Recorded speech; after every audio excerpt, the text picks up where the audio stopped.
Hello, Tamika. Y'all couldn't hear a word of that, could you? Okay, let me fix it. Hold on. Hello.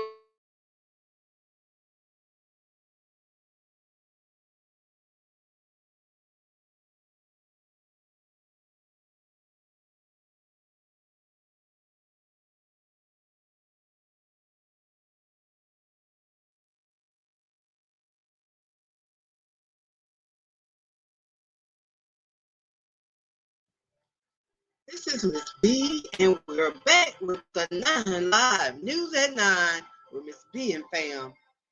And we're talking about God's redemption. Let's take a look.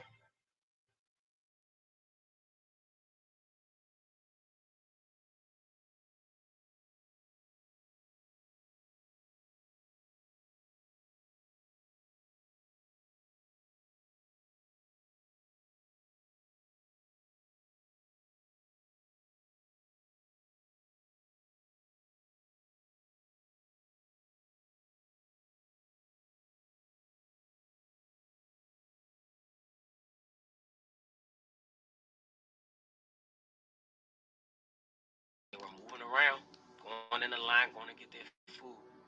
And when everybody went back in their cells, it's time for it to close. But my cell was rigged a certain way. So that way it will close but won't lock. And then when the officer made his last rounds, I was going to leave out and hang myself. I had everything ready, prepared. I was sitting on my bunk.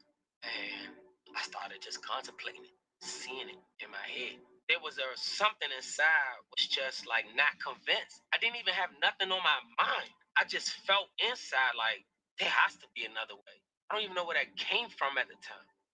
But I promise, the moment I said that, I heard the voice of God in my cell said, try me.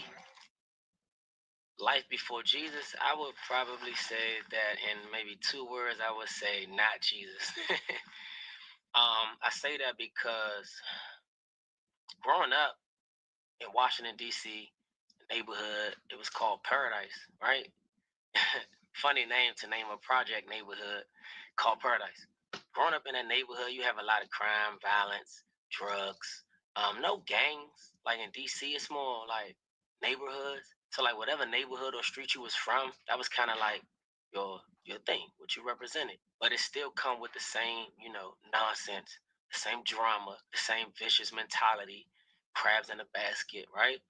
I had my mom, my dad, my two sisters, and we actually went to church though. But it's funny. The reason why I say like not Jesus because we went to church, but I knew nothing about Jesus, like nothing.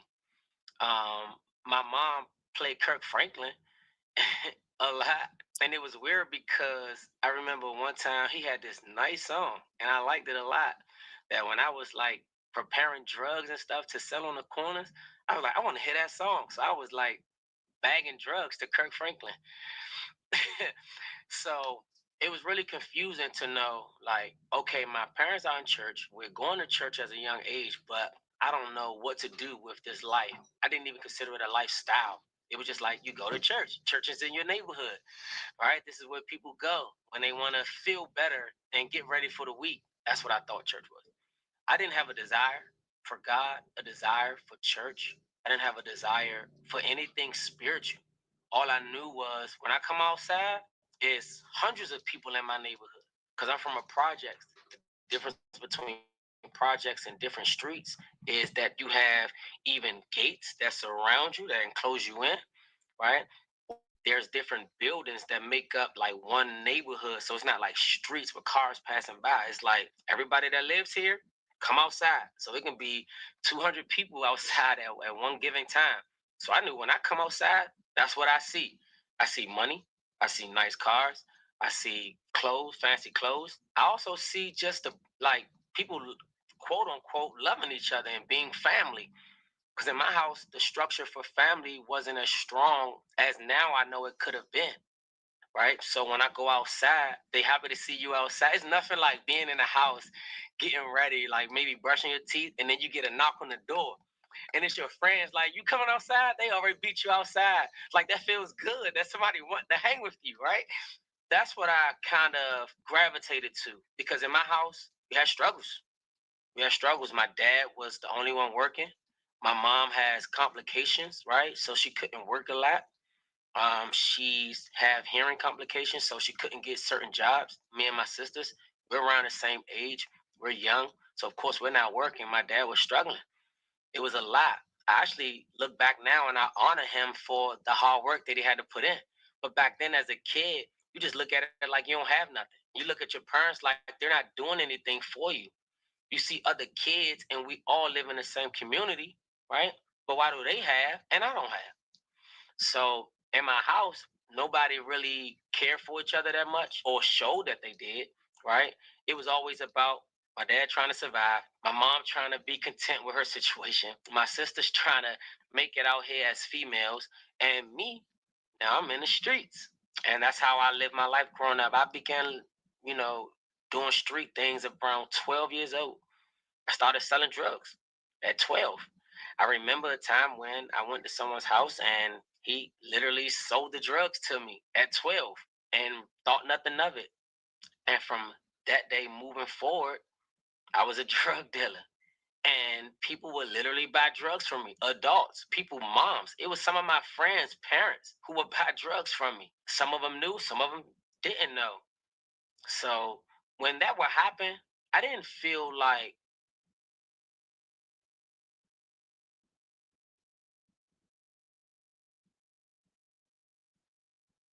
I was able to sell over 100 books just in one night on Whatnot. If you are not aware, Whatnot is an amazing app where I not even want to come. So I said, that's how I'm gonna do it. I rigged my cell so that way it could stay unlocked. And I remember the day like it was yesterday. Everybody was now the acceptance part. I struggle with that even in Christ. The comparison, I didn't compare myself. But the acceptance, man, the enemy came at me hard with that. He literally, now I know I look back, I knew it was him. He literally would plant thoughts to say that, yeah, you saved, but you still gonna die. Like your life isn't gonna be anything. Like you're still gonna die. God just saved you so that way you can just die and go to heaven. Like you're not gonna live long. You're not gonna have a blessed life. You still have to pay for what you did. That shame, that guilt, and that condemnation came like a flood immediately after salvation. Because I started thinking about all the things that I've done and the thing that had me in prison. So I'm still in prison. And I'm still facing this charge. And now I have Jesus. So I have to face what I did with Jesus. And I struggle. I struggle with believing that his acceptance was like complete.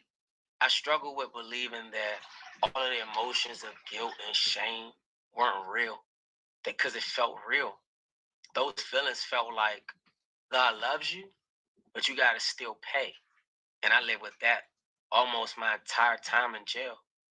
I thought that God saved me, but he still needed to exact some type of restitution from my life. And I couldn't live free. I couldn't live free in him. I would be serving God, praising God, loving on God, loving people, being a witness for him, and then go in my cell and beat myself up and bang myself over the head like with a hammer, like a invisible hammer, just tearing my thoughts up. I knew his love was real because in my heart, and it's like the same moment that happened, I live that moment every day. I can feel his presence with me. I knew he was with me. But when it came to my thoughts that I was thinking, it wasn't like correlating. It's like I knew, but my thoughts were saying something different. I knew he forgave me, but my mind was telling me that no, you have to pay. I knew that he still wanted to use me, but then my thoughts was like only to a certain limit because nobody like you can't fully be used. And it literally like tortured me to the point where it even was messing up my physical body. I was under so much shame and guilt that my body started reacting to it. I would wake up with pains in my body out of nowhere, went to the prison hospital, got x-rays done, they couldn't find anything. It would be so bad that my entire skeleton, from like my face to my shoulders, my arms, fingers, legs, knees, shins, toes were in pain. I couldn't even walk around the jail. I couldn't go out to eat sometimes. I had to stay in my bed. I had to get my cellmate to sneak me back food from the child hall because I was in too much pain to walk. And when you injure yourself in prison, that's not a good thing, because it's people who prey on like people who injured. You got people who are on drugs in jail. You got people who are in gangs, and they look for people that's weak that they can prey on. So if you're injured, they don't care if you're a Christian. They don't care if you preaching in the church or in the church in the jail. They don't care, because if they're in a gang or if they're on drugs, they need to even get their fix, pay back somebody, or do what they have to do for their gang, and they're going to choose the easiest target. So if I'm walking around limping and on crutches, then they can easily take advantage of that. So I wasn't going out to eat sometimes because I didn't want to be a prey to that. My body I would literally have to cry myself to sleep. So much pain. I'm crying out to God. Like, if you save me, why am I going through this? If you actually do love me like you say you do, why isn't this going away? Like, I was remembering, because I'm reading the word, of course, getting in my Bible. Certain things was coming to my mind that I'm asking God about. Like when he told Paul how many things he'll have to suffer for his name. So I was like, am I suffering for your name? Like, is this what it means to suffer for your name? God wasn't answering. He was quiet. So here I am. People all about Jesus, yet I'm going through this in my body, and God isn't answering me. I don't hear his voice anymore like he spoke before. I'm thinking he left. Because in my mind, I computed, if something's happening to you, then I mean, God has done it and he's not there. Like, if it's not being fixed, then he's not there. Like, I computed, if something's bad happening or something wrong is happening, then God is off doing something else and he allowed it to happen and he don't want no parts of it. That's what I thought. Because I still didn't have enough experience with him. Like, he was teaching me at the time. So I was complaining. I was complaining to God, crying, fussing. I probably called him some names. I was still growing him up. I probably said some things to God that, and I can't remember one time where he spoke back. It was quiet. I wasn't used to that. I was used to him. Good morning, how you doing? And talking to me. We talking back. I'm reading the word and he's speaking, revelating me. To now, going through this, I don't hear nothing. I do realize something that was happening though. Without him speaking, I realized that I was still able to have faith. Because I was looking back and I was even questioning myself one time. Man, it's like I'm reliving it, right? I can feel the emotion of it. I was asking myself, why haven't you stopped? I was asking myself that. Like, if you're upset with God and God is seemingly like has left, he saved you and he gone. He saved you and he's on to the next person to save. Why haven't you stopped going so hard for him? I was asking myself that. Why you still fasting and praying and worshiping God and preaching and ministering and leading people to Christ? Why you still going so hard? And I realized that in those moments when he wasn't speaking, it was like strangely taking me deeper in love with him, because I realized that in those moments when I hear his voice, it's fun, it's exciting, it brings joy. But then at times when he wasn't speaking, I was really seeing what I was made of in him. If I'm really doing this for him. And I was able to know that I'm doing it for him. And it wasn't just a moment that happened and I'm just super excited and living on this euphoria and this high. Because right now I'm going through it. And even to this day, I still have those same complications in my body. The pain of it isn't there, but I still have it in my body. It's gotten better since then, but it's still there. And fast forward, when it was time to face the judge for my charge, I remember being behind the courtroom in the bullpen, right? They call it a bullpen because it's like, that's not the actual name of it, but think about it, bulls, like they're in this pen and they're all in there together, right?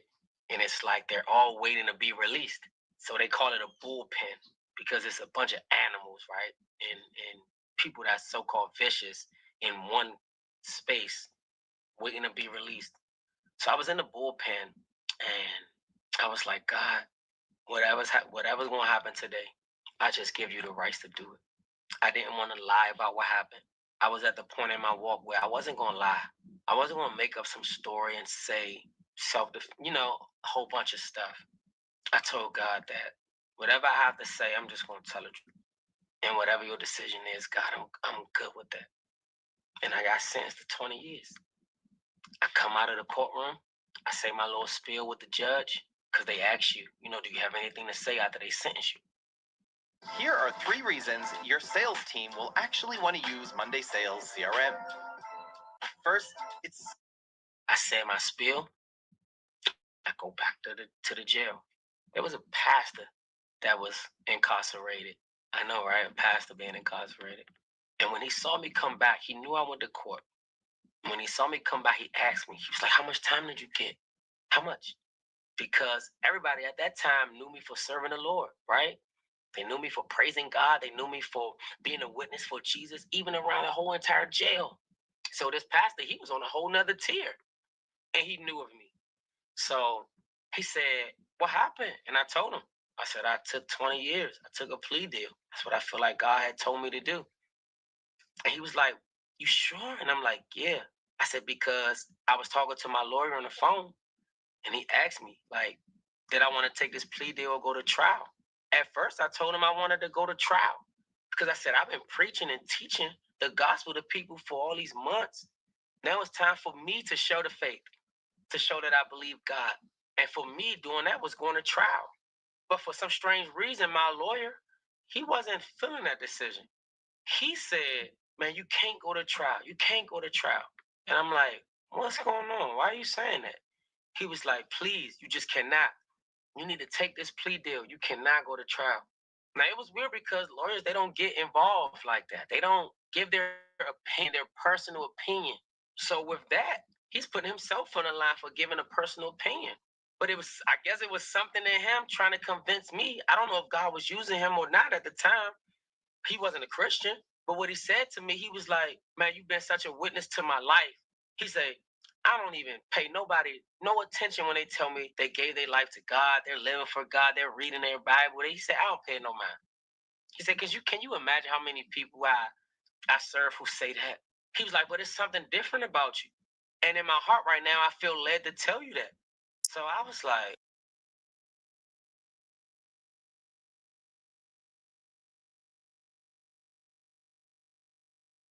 Thank you so much for watching. If you want to take a look at this story and look at the whole thing, we know you can't play the whole thing up here, but this story was it was just amazing how God, after all the situation that this guy went through, that God actually used him and is still using him today. So this is a story of redemption. If you get a chance, take time to go look at it. I'm gonna link it in the description over on the left. And y'all have a blessed day. Let God arise and his enemies be scattered. Take care of Israel. Like, comment, and subscribe. And see you in the next video on breaking news, love 909. I'll see you, brothers and sisters. And see you and be blessed. All right. Y'all be blessed. Have a beautiful day. We'll see you on the next video. All right. Love y'all. Be good. See you later.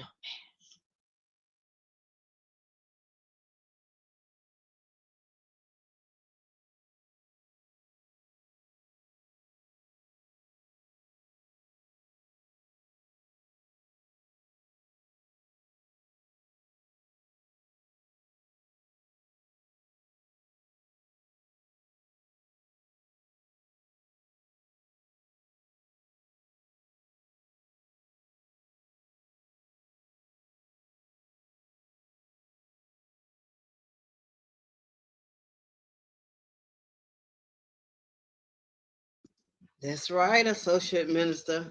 God can use anybody, and he will. And he has. Y'all have a blessed night. I hope y'all go and look at the rest of it.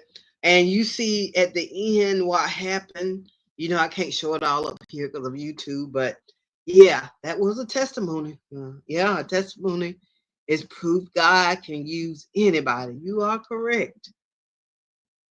All right. Love y'all. Y'all have a blessed night. We'll see y'all later.